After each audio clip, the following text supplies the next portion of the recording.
क्या कि अगली सरकार भारतीय जनता पार्टी की नहीं बनेगी, भारतीय जनता पार्टी सत्ता में नहीं है। इसके कैसे हिंदू और मुसलमान के बीच एक बड़ी खाई पैदा करके हिंदू वोट को रिझाने का एक प्रयास किया गया। किस तरह के आरोप लगाए गए। नाम तो कांग्रेस का लिया गया, लेकिन साथियों नियत केवल एक थी कि देश में हिंदू और मुसलमान के नाम पे बांट के कहीं ना कहीं वोट ले लिया जाए। अब इस देश का हर मतदाता इस बात को अच्छे से समझता और जानता है कि जिस पार्टी ने 10 वर्ष सत्ता में रह करके केवल झूठे वायदे करके, लुभावने नारे दे करके, सत्ता में रह करके लोगों के सामने परेशानियां खड़ा करके 10 साल तक इस देश को लूटने का काम किया। आज हर व्यक्ति की इच्छा है कि इस देश से भारतीय जनता पार्टी सत्ता से बाहर हो जाए। हरियाणा प्रदेश की केवल कांग्रेस पार्टी जो है उसकी नीयत यह है कि इस प्रदेश के अंदर फिर से भाजपा स्थापित हो जाए। चौधरी भूपेंद्र सिंह हुड्डा लगातार भाजपा के साथ मिलकर के भाजपा की भाषा बोल करके भारतीय जनता पार्टी को इस प्रदेश में फिर सत्ता में ताकत में रखना चाहते हैं। दूर जाने की जरूरत नहीं है, उदाहरण आपके सामने बताता हूं।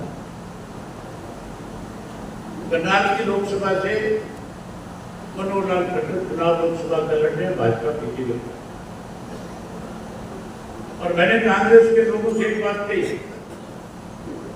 कि अगर तुम्हारी नीयत भारतीय जनता पार्टी को सत्ता से बाहर करने की है तो फिर कोई ऐसा एक उम्मीदवार लेकर के आओ जिसके पक्ष में हम भी अपने मतदाताओं को साथ लगा करके मनोहर लाल खट्टर को चुनाव जीतने से, चुनाव से बाहर करने का काम करें। वहां पे ऐसा उम्मीदवार है भी। अगर कांग्रेस उस उम्मीदवार पर सहमत हो जाती है तो हर हालत में मनोहर लाल खट्टर चुनाव आ जाते हैं। लेकिन भूपेंद्र सिंह हुड्डा उस उम्मीदवार को टिकट देने के बजाय कैसे मनोहर लाल खट्टर। मीडिया के सभी साथी, मैं आप सबका तहे दिल से, आप इतनी बड़ी संख्या में यहाँ से मैं हाथ जोड़ने से आपका यहाँ पर स्वागत करता हूँ और आपको एक आश्वासन दिलाता हूँ कि जैसे अभी मेरे बड़े भाई गोकुल सेठिया जी कह रहे थे कि अफवाहों का बाजार बहुत गर्म है, कि नया लड़का है, इसे जानते नहीं है।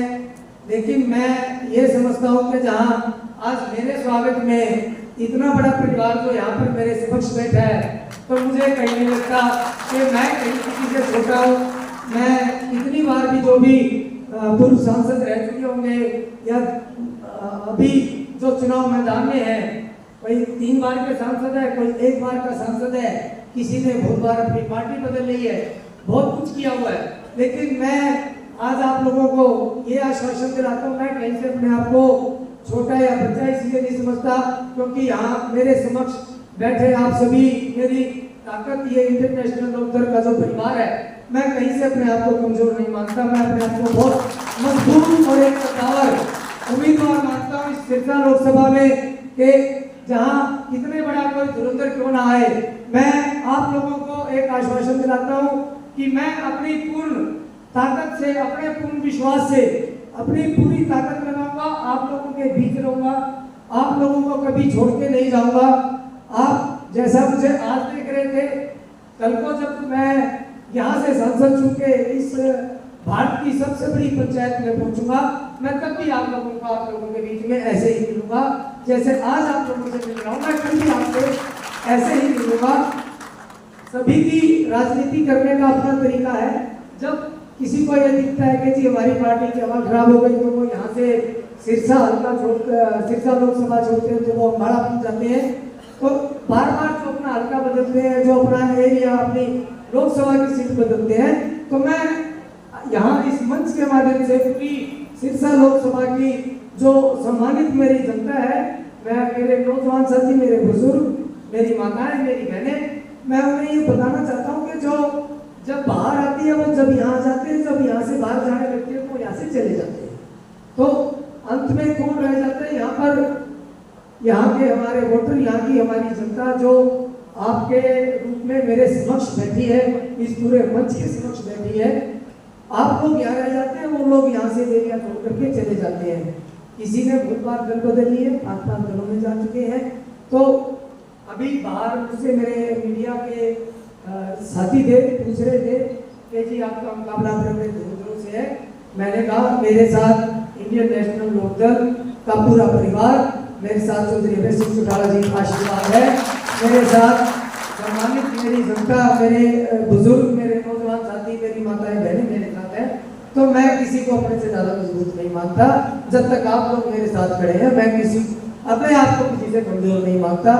और मेरा आप सभी से हाथ जोड़ करके एक अपील करता हूँ, जब भी आदरणीय हमारे अभय सिंह जी ने जब भी कोई भी उम्मीदवार सिरसा लोकसभा से यहाँ से भी भेजा, चाहे कलावाड़ी से रहे, रानिया से रहे, रंगिया से रहे, कहीं से भी रहे, लेकिन नरवाना ने कभी भी इनका साथ नहीं छोड़ा। नरवाना ने हमेशा इनका साथ दिया, हमेशा इनके साथ रहे हैं। तो मैं एक बार माइक से, मन से परे हट करके आप लोगों से एक बार झोली पसार करके आपसे कहूँगा कि आप एक बार मेरी झोली को भरे, आप मुझे भारी मतों से विजयी बनाए और देश की सबसे बड़ी पंचायत में मुझे पहुंचाए। जब मैं वहां पहुंचूंगा और इस जीत को आप लोग मेरी झोली में डालेंगे और मैं